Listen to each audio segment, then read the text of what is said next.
Builder और bank मिल के आम जनता को लूट रहे हैं। अब सीबीआई ने 47 जगह पे छापा मारा है, और छापा किसके खिलाफ मारा है? कोई टुच्चे मुच्चे बिल्डर के खिलाफ नहीं, कोई छोटी मोटी बैंक के खिलाफ नहीं, सरकारी बैंकों के खिलाफ और बड़े बड़े बिल्डरों के खिलाफ छापा मारा है। जेपी स्पोर्ट्स के खिलाफ, अजनारा इंडिया के खिलाफ, वाटिका के खिलाफ, सुपरटेक ग्रुप, आइडिया बिल्डर्स और बैंक। जरा देखिए, स्टेट बैंक के अधिकारी इन बिल्डरों के साथ मिले हुए, पीएनबी के अधिकारी इन बैंकों के साथ मिले हैं, पीरामल ग्रुप के लोग भी मिले हुए हैं, इंडिया बुल्स के लोग भी मिले हुए, और मिल के लोन दे देते हैं बिल्डरों को। बिल्डर पैसा इकट्ठा कर लेते हैं, फिर पैसा इकट्ठा करके वहाँ पे देते नहीं है। लोग अपने घर के लिए, अपने फ्लैट के लिए, अपने अपार्टमेंट के लिए 10 साल, 15 साल, 20 साल से लड़ रहे हैं। ये क्यों हो रहा है? क्योंकि भारत में कभी हमने गंभीरता के साथ इसके मूल कारण पे चर्चा ही नहीं किया। ज़रूरत पड़ी हमने रेरा बना दिया, फिर कंज्यूमर प्रोटेक्शन एक्ट भी बना दिया, फिर ये भी बना दिया, फिर वो सब कुछ खड़ा कर दिया, लेकिन कानून का खौफ नहीं पैदा किया। पहली बात तो ग्राहक है। जो घर खरीदने वाला है वो कश्मीर में खरीदे या कन्याकुमारी में खरीदे, वो गुजरात में खरीदे या असम या बंगाल में खरीदे, उसकी रिक्वायरमेंट तो फिक्स होती है। जिसको 3 बेडरूम का फ्लैट चाहिए, 3 बेडरूम फ्लैट की रिक्वायरमेंट तो सबकी जो है कॉमन होती है। फिर आज तक हमने एक यूनिफॉर्म बिल्डर बायर एग्रीमेंट क्यों नहीं बनाया, एक यूनिफॉर्म बिल्डर बायर कोड क्यों नहीं बनाया? अल्टीमेटली घर लोग किसके माध्यम से खरीदते? एजेंट के माध्यम से, प्रॉपर्टी डीलर के माध्यम से। लेकिन आज तक हमने यूनिफॉर्म एजेंट बायर एग्रीमेंट का एक ड्राफ्ट बनाया ही नहीं है। हालत क्या हो रखी है? जितने बिल्डर उतने उनके अपने एग्रीमेंट, किसी का 40 पेज का एग्रीमेंट, किसी का 60 पेज का एग्रीमेंट, किसी का 50 पेज का एग्रीमेंट, और उस एग्रीमेंट में सारी बकवास की चीजें लिखी हुई हैं। पहली बात तो ज्यादातर एग्रीमेंट अंग्रेजी में बने हुए। भारत के 80% लोग अंग्रेजी को ठीक से नहीं समझते, लेकिन सारे के सारे बिल्डर का एग्रीमेंट अंग्रेजी में बनता है। 50-60 पेज का बना देते हैं, बेचारा घर खरीदने वाला एक आध पढ़ने पढ़ता है, 2 पढ़ने पढ़ता है, उसके बाद वो साइन कर देता है, बोले सोचता चलो यार ठीक ही है, जो कुछ कह रहे हैं सब सही बातें होगी। लेकिन जो वो बोलते हैं ना, उनके सेल्समैन जो बातें कहते हैं वो ठीक उसकी उल्टी लिखी होती है। इसलिए मैंने सुप्रीम कोर्ट में पीआईएल फाइल किया, एक यूनिफॉर्म बिल्डर बायर एग्रीमेंट बनाया जाए, एक यूनिफॉर्म एजेंट बायर एग्रीमेंट बनाया जाए, और इस पे कॉन्ट्रैक्ट तोड़ने पे कम से कम 10 से 20 साल की सजा का प्रावधान किया जाए। कानून तब सफल होता है जब कानून का खौफ होता है। ये रेरा सक्सेस क्यों नहीं हो रहा है? क्योंकि रेरा कहते हैं ना, हाथी के दांत, आप मान लो तो भी, नहीं मानो तो भी।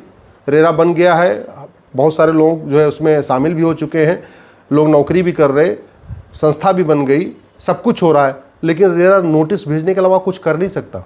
रेरा किसी बिल्डर को जेल में नहीं भेजवा सकता। हमारे पास कंज्यूमर प्रोटेक्शन एक्ट भी है, उसमें भी वही हालत है। कानून तो हमने 2-3 बना दिए, लेकिन हो क्या रहा है? खौफ पैदा नहीं हो रहा है। और बिल्डर ये जो अरबपति होते, इनके लिए क्या दिक्कत है? इनके खिलाफ नोटिस भेज दो, लीगल डिपार्टमेंट उनका बैठा ही है, और उनको पता है कानून में कोई दम तो है नहीं, सजा तो हो नहीं सकती, प्रॉपर्टी तो जब्त नहीं हो सकती, नागरिकता तो मेरी खत्म नहीं हो सकती, मेरे ऊपर तो कोई फर्क नहीं पड़ेगा।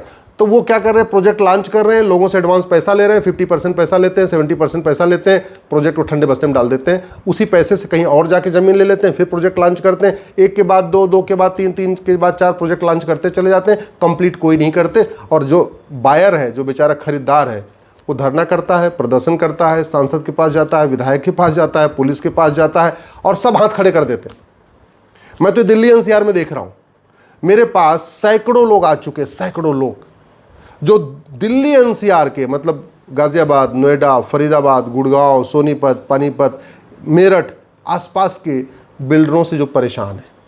पैसा दे दिया है, लोन भी ले लिया है। अच्छा, डबल नुकसान क्या है?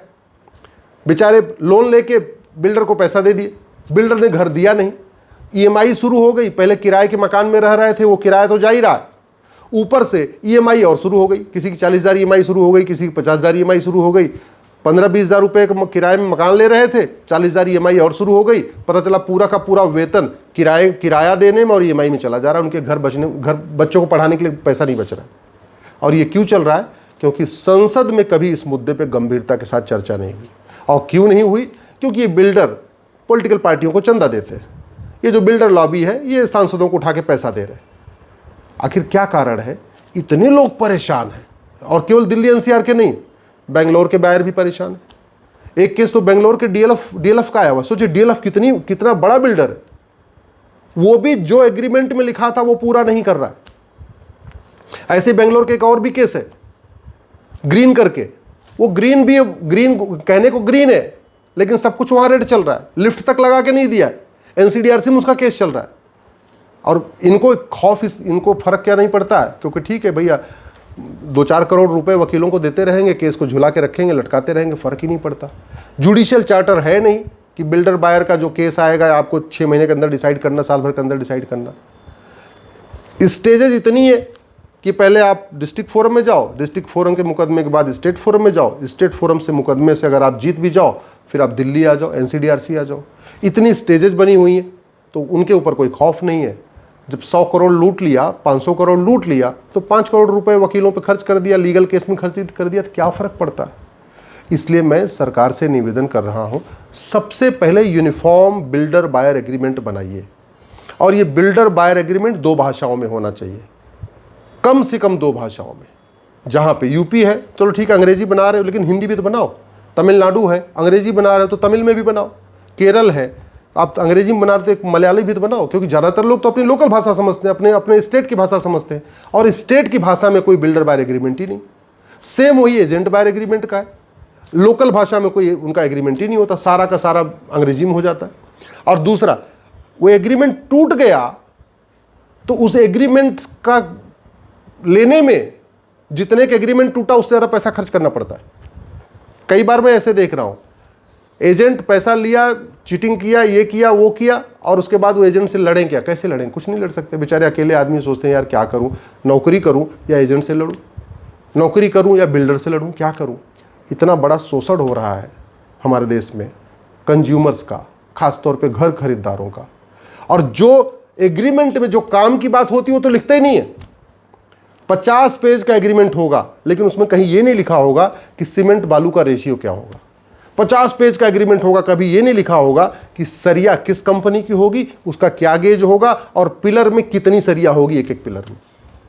कभी किसी भी एग्रीमेंट में आज तक मैंने नहीं देखा जहां ये लिखा हो कि जो पिलर है इसकी स्ट्रेंथ कितनी होगी, M25 होगी कि M30 होगी कि M20। जो पिलर की स्ट्रेंथ होती है वो नापी जाती है, और वो M20 M25 ऐसे करके नापी जाती है। कहीं लिखा ही नहीं होता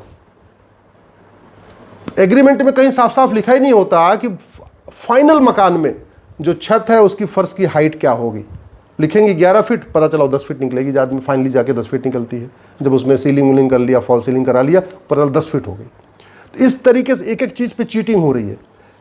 किसी भी एग्रीमेंट में ये नहीं लिखा जाता बिजली का तार किस कंपनी का होगा, जो इलेक्ट्रिकल फिटिंग होगी किस कंपनी की होगी, जो प्लम्बिंग होगी, प्लम्बर जो पाइपें होंगी वो किस कंपनी की होंगी, किस गेज की होगी, जो एसएस का मटेरियल लगेगा वो किस गेज का होगा और किस क्वालिटी का होगा, कितने ग्रेड का होगा, लिखा ही नहीं जाता।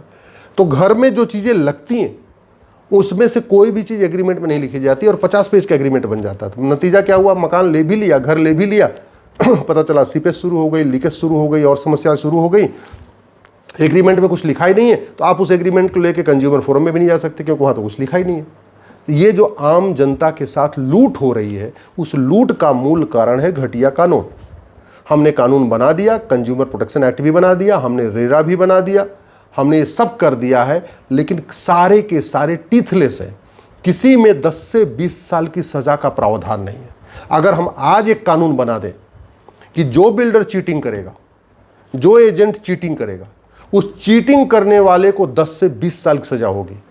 उस चीटिंग करने वाले को जितने का एग्रीमेंट होगा उतना उसके ऊपर जुर्माना लगेगा।